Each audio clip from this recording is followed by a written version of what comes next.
there's a lot of things to do, but I think that would, with respect to your schedule, I do think that that's something that needs to be prioritized.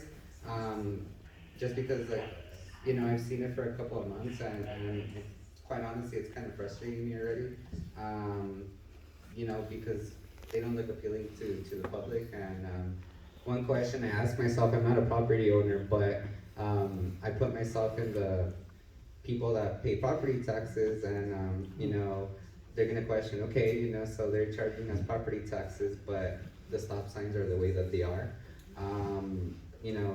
Image is the first thing, especially when the community starts paying property taxes, and I think that that's something that needs to get worked on right away.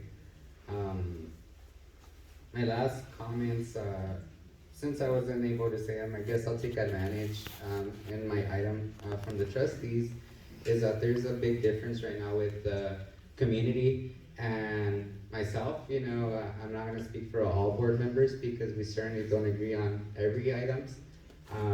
Is that the public doesn't have a voice right now, but I do.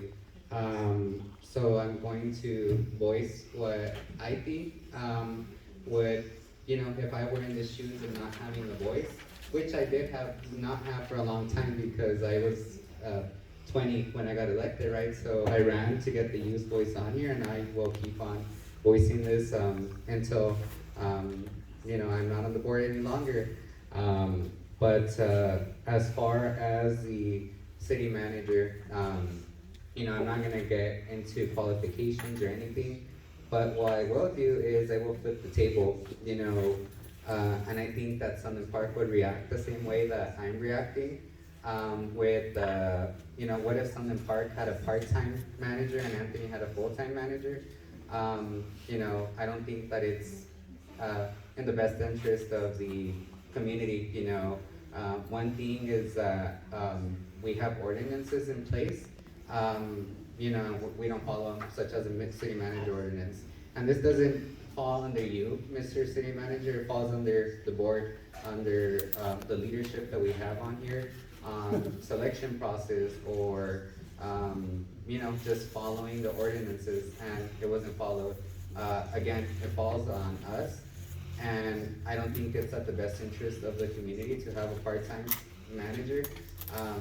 We did, previous to you, we had one manager, that's not a lot of history, but that manager was full-time, and the work that was being done by him was still being criticized, and that was full-time, not part-time. Again, I don't think it's in the best interest of the community to have a part-time manager. We need someone in the community that is here full-time, someone that drives here all the time, such as a full-time manager, that's going to notice little things like graffiti or a stop sign.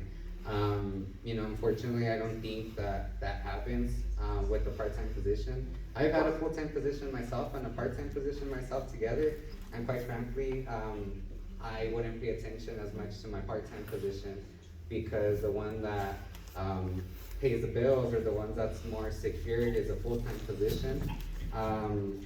So again, I will continue to voice that, and I do not agree with what's going on with the current board that we have.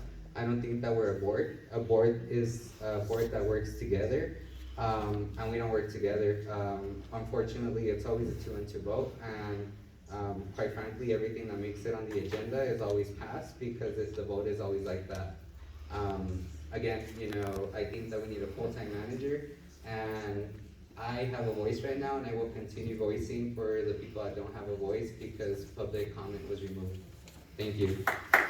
Yes. Go.